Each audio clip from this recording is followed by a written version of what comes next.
इधर में हिमाचल मैना के यहाँ पार्वती के रूप में इनका जन्म हुआ। नारद जी इनके गुरु हैं और महाराज शंकर भगवान की आराधना करती है। ये पार्वती भोले बाबा की आराधना करती है। पार्वती की बड़ी बहन है जिसका नाम है गंगा। गंगा भी हर रोज हर पल भोले बाबा की आराधना करती हैं। ये क्यों करती हैं? पार्वती तो पति रूप में पाना चाहती हैं, तो भैया गंगा भी शंकर भगवान को पति रूप में पाना चाहती हैं। और पार्वती से 10,000 गुना ज्यादा गंगा ने तप किया। बड़ी प्यारी कथा है ये। महाराज हुआ ऐसा कि पार्वती को लगा कि कहीं मेरी बहन भोले बाबा को मुझसे छीन न ले, तो अपनी सखियों को इकट्ठा किया और सखियों में वही गंगा खड़ी थी और वही ऐसी चर्चा ऐसी बात बनाई और सखियों से कह रही है, अरे बहन जब घर में संत आए, संत पधारे, तो संत का स्वागत करना चाहिए, लोटे में जल भर के उनके ऊपर फेंक देना चाहिए, तो बड़े खुश हो जाते हैं और मन चाहे वरदान मिल जाता है। अब गंगा ने सोचा, बोले ऐसा है तो मैं जरूर करूंगी, ये तो बहुत अच्छी बात है और वरदान मांग लूंगी, भोले बाबा चाहिए मुझे। लेकिन गंगा को क्या पता कि पार्वती जी मेरे साथ छल कर रही हैं, महाराज मेरी बहन मेरे साथ छल कर रही, नहीं पता उनको। दुर्वासा ऋषि का आगमन होता है और जो कहा था वो सुना था। गंगा ने लोटे में जल लिया और जैसे ही दुर्वासा ऋषि घर में उन्होंने प्रवेश किया, गंगा ने वो लोटा भर के उनके ऊपर फेंक दिया।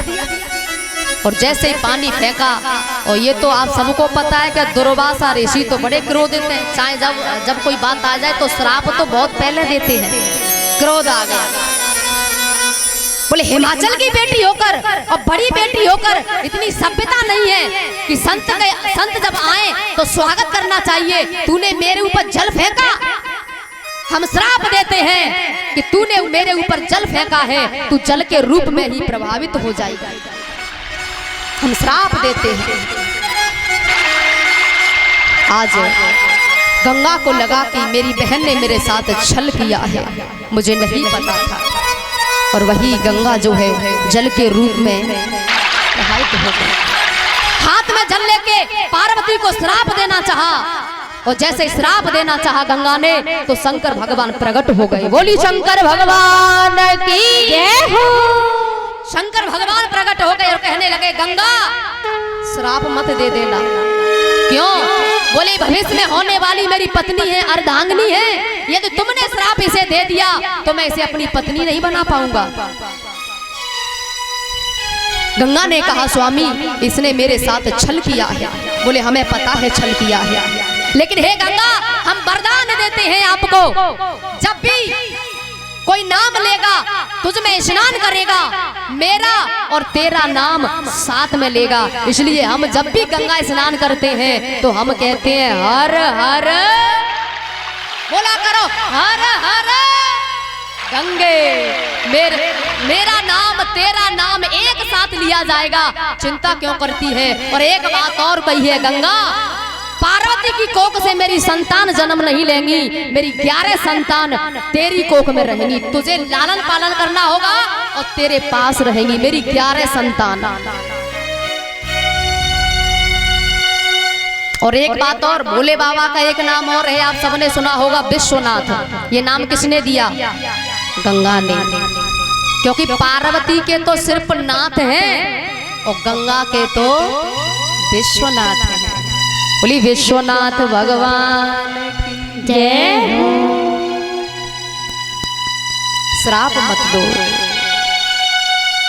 और एक बात और, हे गंगा, कोई व्यक्ति कोई भक्त घर में भी जब स्नान करेगा और पहला लोटा लेकर के डालेगा और हर हर गंगे कहकर डालेगा, तो उसे भी गंगा स्नान करने का फल प्राप्त होगा। इतनी बड़ी बात कह दी भोलेनाथ ने गंगा से। गंगा को बड़ी प्रसन्नता हुई। और महाराज इधर में जो मैना है, मैना यानी पार्वती की माँ, ये कौन है? ये पितरों की कन्या है। पितृ दो भाई थे पितृलोक में, यानी दो भाई। दोनों भाइयों की 4 कन्या थी। नाम क्या था? मैना, कला और धन्या। ये तीनों पितरों की कन्या, और एक पितृ की कन्या जो थी वो जिसका नाम था पीवरी। एक बार हुआ ऐसा, पितृलोक में सनकादिक ऋषि साधना कर रहे थे, तपस्या कर रहे थे, और ये मैना, कला और धन्या ये तीनों निकली। और जैसे ही निकली तो इन्होंने देखा नहीं कि सनकादिक ऋषि बैठे हैं, उनको चोट लगी और उन्होंने श्राप दे दिया तीनों को कि तुम पितरों की कन्या होके संतों को नहीं देख सकती, हम श्राप देते हैं, जाओ मृत्यु लोक में। अब जैसे ही कहा कि मृत्यु लोक जाओ तो तीनों चरणों में गिर पड़ी और हाथ जोड़ के विनती करने लगी, क्षमा करो, आप तो संत हैं। और संतों का हृदय तो बड़ा पावन होता है, कोमल होता है, संत हृदय नवनीत समाना। विनती की है। तब सनकादिक ऋषियों ने कहा कि श्राप तो लग गया है, तुम मृत्यु लोक में तो जाओगी, लेकिन तुम तीनों की गोद में महाशक्तियां खेलेंगी। तो मैना की गोद में पार्वती खेली, और जो धन्या है वो सुनैना बनी जिनकी गोद में सीता खेली, और कला कीर्ति बनी जिनकी गोद में राधा खेली है। ये वरदान भी दे दिया था। और ये मौसेरी बहन है तीनों, राधा, सीता, मैना, ये मौसेरी बहन है। और जो पीवरी थी, एक पितृ की यानी कन्या पीवरी का विवाह श्री सुखदेव जी के साथ हुआ था। बोली श्री सुखदेव जी महाराज की जय। सुखदेव जी विवाह नहीं कर रहे थे। पिताजी मैं विवाह नहीं करूंगा, गृहस्थ जीवन में नहीं पढ़ना, मुझे गृहस्थ जीवन में नहीं जाना, क्योंकि गृहस्थ जीवन में बड़ी परेशानी होती है, तपस्या भजन नहीं हो पाएगा, नहीं करना चाहता। तो वेद व्यास ने कहा विवाह नहीं करना चाहते, ठीक है, गुरु मंत्र तो ले लो, पर गुरु बनाना तो जरूरी है। बोले कहाँ जाए, कौन है ऐसा जो मैं गुरु बनाऊं? बोले राजा जनक के यहाँ जाओ। और राजा जनक के यहाँ गए हैं श्री सुखदेव जी की परीक्षा के लिए। 8 दिन तक ये दरवाजे पर खड़े रहे, लेकिन क्रोध नहीं आया था। बाद में जब गए हैं अंदर, बोले कैसे आना हुआ? बोले आपको गुरु बनाना है, गुरु मंत्र दे दीजिए। जनक महाराज ने कहा गुरु मंत्र मैं तब दूंगा जब तुमने शादी कर ली हो। शादी करनी पड़ेगी, विवाह करना पड़ेगा। विवाह? हाँ। बोले बिना विवाह के मैं गुरु मंत्र नहीं दूंगा। तो विवाह किससे करूं? बोले पितरों की कन्या है पीवरी, उसके साथ। तो श्री सुखदेव जी का विवाह पीवरी के साथ हुआ। उसके बाद गुरु मंत्र दिया था, क्योंकि श्री सुखदेव जी महाराज उनके गुरु जनक महाराज हैं। अब इधर धीरे धीरे समय बीतता है, पार्वती बड़ी होती है, साधना तो करती है ये हर पल हर घड़ी भगवान का, भोलेनाथ की साधना, भोले बाबा को ही याद करती है। एक बार सभी देवी देवता मिलके भोले बाबा के पास गए और बोले देखो समय बहुत हो गया, अब शादी वादी कर लो। मना कर दिया, बोले अभी शादी नहीं करनी, इच्छा नहीं है।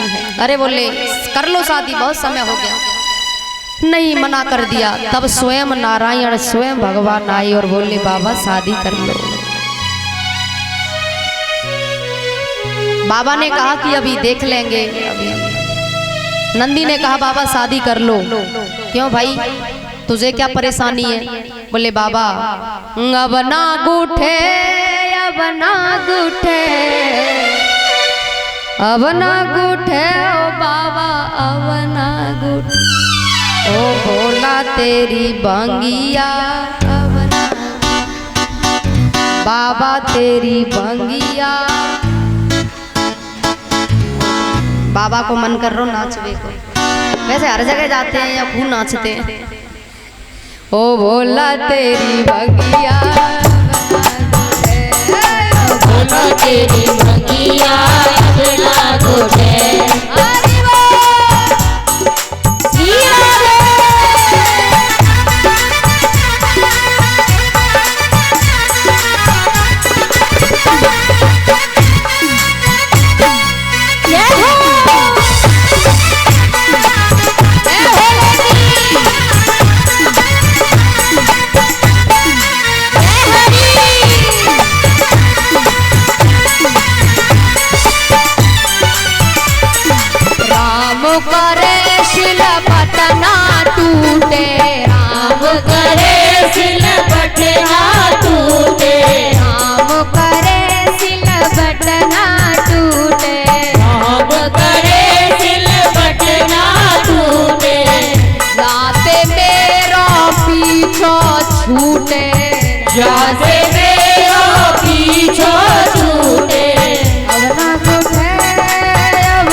हम शादी कर लेंगे।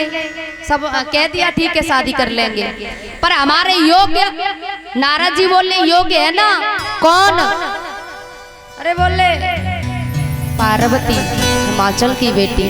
बोले वो तो ठीक है, पर बिना परीक्षा के शादी नहीं करेंगे। ठीक है तो परीक्षा ले लो, तुम खुद जाओगे? नहीं नहीं, हम खुद थोड़े ही जाएंगे। तो अरे बोले किसी को भेजेंगे, तो भेज दो। किसे भेजें? बोले सप्तऋषि, माने हुए संत सप्तऋषि भेजे। पार्वती भोले बाबा की साधना कर रही है, पहुंचे और बुराई करने लगे। क्या रखा है उसके पास? रहने के लिए मकान नहीं, पहनने के लिए कपड़े नहीं, माँ बाप का कोई ठिकाना नहीं। अरे ऐसे को पाके तुम्हें मिलेगा क्या? हर लड़की चाहती है कि घर मकान भी होना चाहिए और कपड़े भी, और रहना ठिकाना तो ठीक हो जब ही तो शादी करे। तो उसके पास कुछ नहीं, क्या क्या रखा है? क्यों क्यों पाना चाहती हो? सुनती रही, सुनती रही, सुनती रही। बाद में बोली यदि मैं चाहूं तो तुम्हें श्राप दे सकती हूँ, लेकिन ऐसा नहीं करूंगी। लेकिन कान खोल के सुन लीजिए, जन्म कोटि लगी रगर हमारी, वरहु संभुनत रयहु कुवारी। इतना कह दिया। परीक्षा लेने आए थे ये, और भैया आज भी बहू देखने जाते हैं ना, जाते हैं ना। हाँ, और बड़े चतुर चतुर जाएंगे, चालाक चालाक जो बड़ी चतुर चतुर जावेंगी देख के ले।